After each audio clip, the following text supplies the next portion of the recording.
let's get this piece of fluff off my toque. There we go.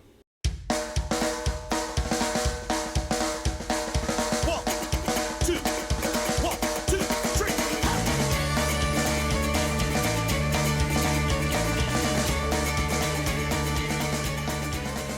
So when we talk about the beer scene in my little corner of the world, one word that doesn't come to mind a whole lot is history. Our beer scene is maybe about 5 years old, but the brewery that I'm looking at today does kind of celebrate our city's history in a way. Today we're looking at, right there on the toque, it's Little Brown Jug. So when Little Brown Jug opened, I'm going to guess that this was 2016, just because that's when things really started happening beer-wise in this town. When they first opened, this was the only beer they were making. They were kind of doing this do one thing, do it right kind of a philosophy for their beer. So this is their flagship beer, and this is one we're going to try first. It's called 1919, which is where the history part comes in. It's a Belgian Pale Ale. So yeah, let's crack this, and then delve into a bit of Winnipeg history, I guess. So, yeah, 1919, of course, named after the Winnipeg General Strike, kind of probably the most significant historical event, really, or one of the most significant historical events that's happened in this city. I guess there's been others, but that was a big one. It was a huge influence in the labor movement in Canada and throughout North America, really. There have been books written about it, movies made about it. There was even a musical a few years ago. So as I said, this is their flagship beer. You can find it pretty much all over Manitoba, really. It's one of, the higher profile craft beers in the city, I think. Like, you can see it just about anywhere on tap. It's it's got a good reach. It's very popular. So let's give this a try. Honestly, I haven't had one of these in a little while, so I'm kind of looking forward to this. It was like a go-to when I was going to bars a lot, but I haven't been doing that as much in the last while, and kind of been, just staying here. Although we can get out in the world, I encourage everyone, of course, to get out in the world, wear your mask, get your vaccine cards, go out and support the local bars and restaurants and breweries. So here we go. Let's see what this is like on the nose first. Definitely maltier than I remember. It looks exactly the way I remember. Just that nice sort of, almost like a copper kind of a color. 1919 from Little Brown Jug.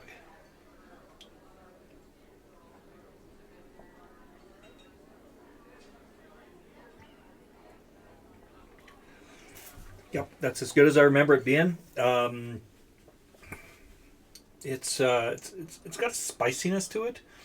I can't quite put my finger on what kind of spice that is.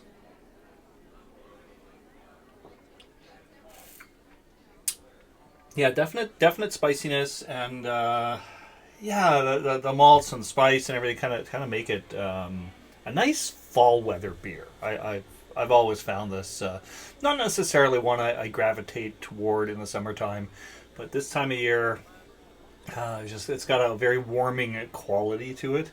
It's quite a nice beer. I guess we should see what it says on the can. It is Klausind craft beer brewed at the old livery on the edge of the Exchange District. I think that the Klausind sounds like a German word. It's a Belgian style beer. It's a Belgian Pale Ale, but there's this definitely a German sound to the Klausind craft beer. So I gotta go on their website here and see if they can tell me what that means. Okay, so 1919 is made using the traditional German krausening or double fermentation technique, which cleans up beer flavors. All right, so There you go. It also naturally carbonates the beer and gives it a better head retention. Okay, so there. We all learned something, a little something German in our Belgian beers.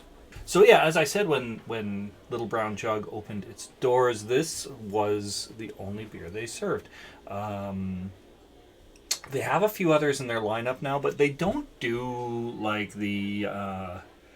You're not going to get like a really fruity sour or like a milkshake IPA out of these guys.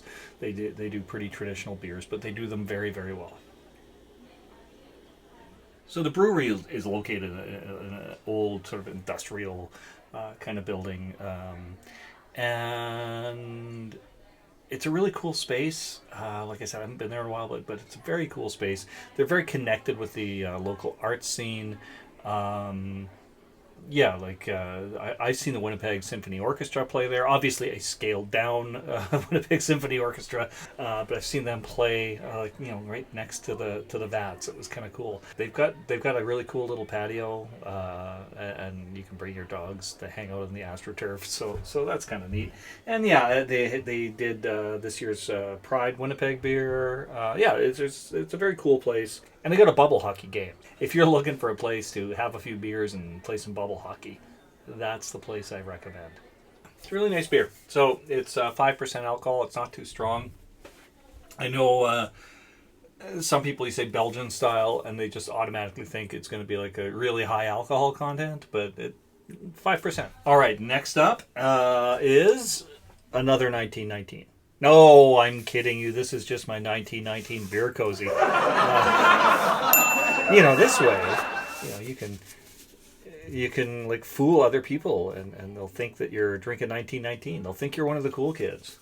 The problem with this is, I like my beer cozies for like walking around the neighborhood and hiding the fact that I'm having a beer. This just kind of like screams it out. So I'm not sure what to think of this bit of merch. But anyway, no, this I'm having. It's the IPA that Little Brown Jug does. It is a Belgian style IPA. They're keeping in with the Belgian theme on this. Again, haven't had one of these in a little while, but it's looking forward to it because I know I've really enjoyed this in the past. All right, here we go. Little Brown Jug's IPA. I'll use my tulip glass for this as well. I don't know if that's the recommended glass for an IPA. I know it is for the 1919, but no. Well, here we go.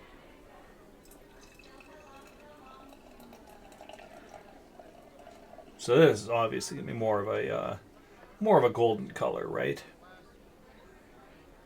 IPAs tend to be a little more golden in color, or hazy, but this isn't a hazy style IPA at all. No, this is quite clear, actually. Here we go. This is 6.5% alcohol, so a little bit stronger, as IPAs can be. Obviously, I'm not getting a lot on the nose, to be honest with you. It might be like a little citrusy. I'm not getting a lot. I mean, a lot of IPAs, depending on the hops, tend to have kind of a citrusy aroma. Yeah, a little bit here with this. No, it's settling. All right, let's go in for a taste.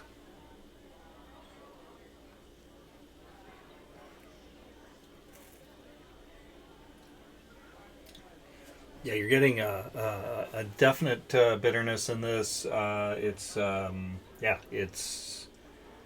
quite crisp. It's a little bit of spice to it. Yeah, Little Brown Jug. They have like a their beers are very flavorful, very like kind of in like a warming way. I don't know what it is. There's something about their beers that just feel very fall-like to me. It seems a little more obvious with the 1919, given that that's like Belgian Pale Ale, a little bit darker in color. This is, it looks more like something I'd gravitate toward in the summer, but maybe I'm just so used to like the more kind of New England style IPAs. A lot of that is the kind of thing I go for summer-wise.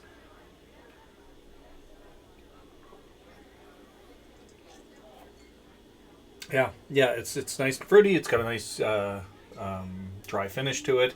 Yeah, it's a really nice beer. All right, so let's take a look what it says here. It is made with mosaic hops. It says limited edition on the can, but I mean, I've seen this around quite often. I think it's one of their seasonals, but I've seen it. I mean, I popped out hoping to find it, and there it was. So I think it's one of their more regular beers anyway. If you don't like IPAs, this isn't the one that's going to win you over, because I mean, it is bitter. It does have that dry finish. But I mean, if you like them, I mean, this is.